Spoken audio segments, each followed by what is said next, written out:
All right, what's going on, everybody? We have a new Rebel ship, the Ravens Claw, and as you know, I love Rebel ships. It's my favorite part of Galaxy Heroes, and you know, we got the Outrider, now we're getting the Ravens Claw, and it's pretty obvious the Profundity is next, so I'm loving all this Rebel stuff.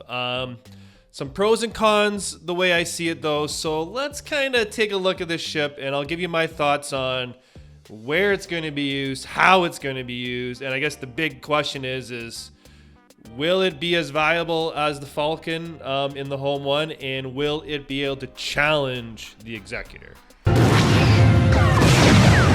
All right, so just first starting off, it's cool that we got these kind of expanded universe, you know, legendary characters like Kyle Katarn, Dash Rendar, all that stuff. Love it.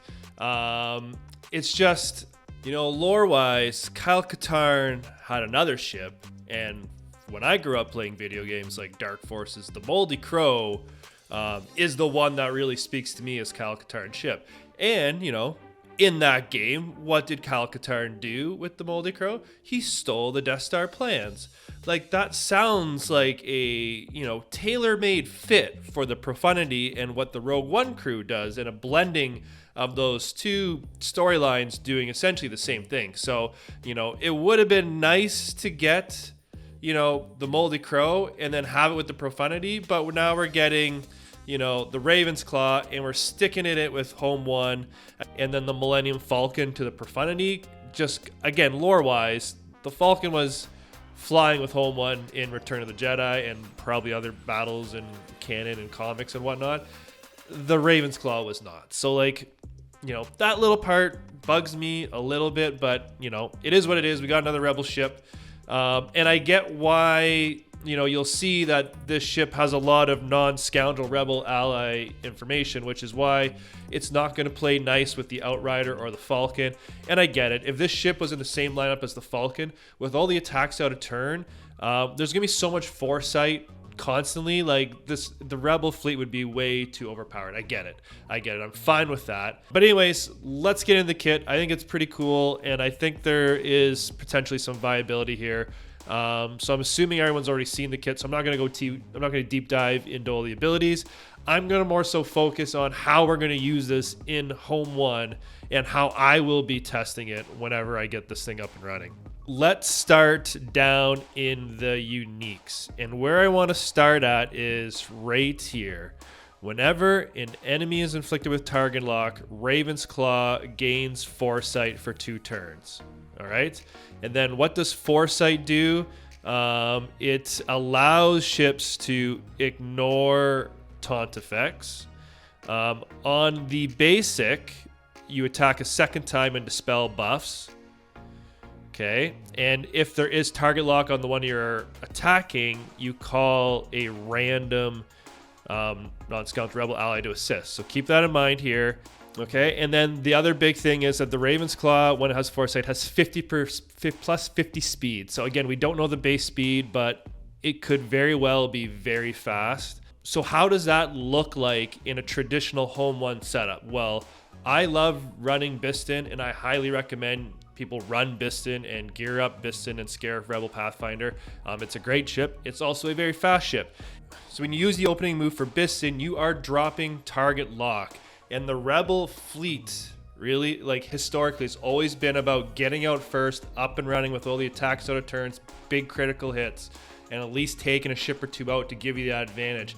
The Rebel fleet is not built for long, you know, durable battles, right? So the key here with this new ship is going to be, can it replace the Falcon as the engine that gets this fleet going, right? So with this move, we're getting, you know, the target lock onto the field.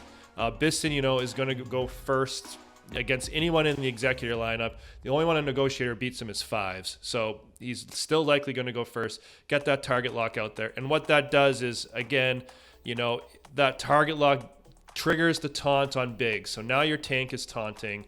And now in addition to that, now Raven's Claw has foresight, and it's going to gain 50% speed. I don't know how that's going to net out. Will he then potentially take his turn next? If he does do that, let's pretend we're going up against a Negotiator fleet, right? You got to hit Anakin hard, get him into the yellow. Normally you hit Biston's target lock on him. You hope the Falcon attacks out a turn. If it doesn't, the target lock triggers turn meter gain in Biston's kit. So someone's going to get turn meter, and typically the Falcon or Biggs, and they're going to at least be able to go and hit Anakin, potentially get that assist out a turn, and then you get him in the yellow, and then you trigger all the next steps you kind of need to win that battle. Because again, a lot of these battles depend on these opening moves. So the question is the biggest thing to replace is the Falcon, right? And the one thing the Falcon does very, very well, which does a lot of all this moving, right, is it's a 50% chance to assist whenever a rebel ally uses a turn. And when a rebels attack on a turn, they're getting the critical damage from Akbar's kit as well, and protection, right? And then on Han's basic, right, he's calling another random ally to assist. And again, you're getting that critical damage boost from Akbar. So the Falcon, is triggering all this additional critical damage and protection coming from Akbar's kit. Now let's just go over to Akbar real quick so we can just read his thing right here. So whenever an ally attacks out a turn, they have 50% critical damage and gain protection after 2 turns. And these bonuses are doubled for rebels. So you're really getting 100% critical damage and 60% protection up. So that's why once the rebels get rolling, they're so hard to beat, especially when the Falcon and all the attacking out of turn. So we don't necessarily have the attacks out of turn with this fleet, right?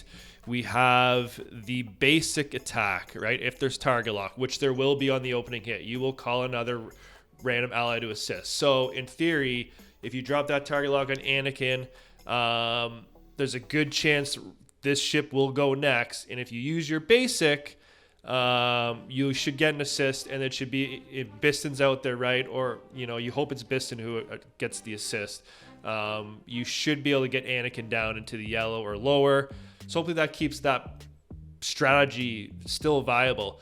The other change, though, what you get is if, we do go second with the Ravens Claw, we can do this move here, the remove 100% turn meter inflict daze and target lock. If that happens, that opening move could be the difference of wiping out Negotiator and Malevolence and Empire, for that matter, to get you that opening move and going. And then you get all your stuff going on the board. Again, it could be resisted. So if it's not resisted, it sets you up pretty good. So I'd like to see it in action. The one thing we're still missing are those additional critical hits from the Falcon and all the assists to help, alleviate that pain a little bit. What I think we have here is the whole, rebel allies are getting 30% offense, right? So there is a little more oomph behind their hits. And then we do have a little bit of attacking on a turn, right? Like Biggs, Cassian's U-Wing, and the Ravens Claw on their attacks can call allies to assist. So you're getting those attack out of turns. Not nearly as many as the Falcon, but you will get some. And when you do get them, they're going to be hitting with 30% extra offense. So, we'll have to wait and see how that evens out. All right, so the $1 million question is will it be able to counter the Executor? And the Rebels already, as they were, can beat, Executor lineups that don't have Cad Bane starting. When you have Cad Bane starting, he starts under stealth. The Razor Crest has the reinforced hull, so he's very hard to get through. And then once you start attacking him, Houndstooth will taunt, and then you're stuck behind that taunt. And then, they open up with the AoE, bye-bye Biggs or Y-Wing, whoever you got in there, and then it's pretty much game, set, match. With this ship, right, Biston will outspeed that entire fleet and open up first. You could drop the target lock on Razor Crest, which will trigger the Foresight on the Ravens Claw, and you can either you can attack the Razor Crest and get the assist because he has Foresight and there's target lock, and hopefully get a big hit. But again, it's not going to be enough to chew through it And the other thing is you can try the special ability, right? If it lands and you remove 100% turn meter and inflict daze and target lock on all 3 of those ships, I think you got a shot. But with all the tenacity on that Executor lineup, we'll have to see. Like, I don't think any of it's gonna land. And if it doesn't land, the Executor is going to take a turn. It's going to do its mass attack, and Biggs or Y-Wing, whoever you're using as your tank, is going to go nighty-night, and then it's going to be pretty much game over. I don't, with the Han's Millennium Falcon lineup, you can get those assists out of turn, and if you get good RNG, maybe you could churn through Houndstooth or one of those ships fast and get like a rare win. But with the lack of assists out of turn on this lineup, I don't think you're going to be able to do enough damage fast enough. Again, I'm very intrigued in trying it out to see what we're getting. But I got a feeling, by moving Han over to the Profundity, which is coming, that'll probably be the Rebel ship that challenges the Executor. One would hope, if it's everything for getting brand new stuff. Again, it's nice that they're potentially leaving these leftovers viable against Negotiator, Malevolence, and Empire, for example. But it'll be interesting to see what we end up with, right? Like, the U-Wings were big in Rogue One. Are those going to be ships you're going to need with Han for the Profundity? And if you're taking away Biston and Cassian out of this fleet, I'm thinking Grand Arena, Territory Wars, and stuff like that now. Are the scraps left over on this Rebel team good enough then to take out, say, a Negotiator, Malevolence? Is there another Rebel ship coming, right? Like, we can have, everyone wants Luke's X-Wing, but what about an A-Wing? What about a B-Wing? There's lots of other Rebel ships out there that we could potentially get as well to fill out, what's left over here for Home 1. So, in a nutshell, I think it's a great ship. I think it's too bad we're restricting them to certain fleets. Maybe it was, like I said, maybe you just do something where just these 2 ships can't be in the same lineup, but it doesn't matter what the capital ship is, just to give us a little more theory crafting and playing around with lineups. But, it is what it is. We're getting new ships. It's new ship content, which they promised, and it's new Rebel ships. So at the end of the day, I'm happy. Keep it coming. Looks like we're going to get more. And, let me know your thoughts in the comments. Are you going to be chasing after this ship day one? And what kind of viability do you think it has? Peace out, everybody. We'll see you all in the next video.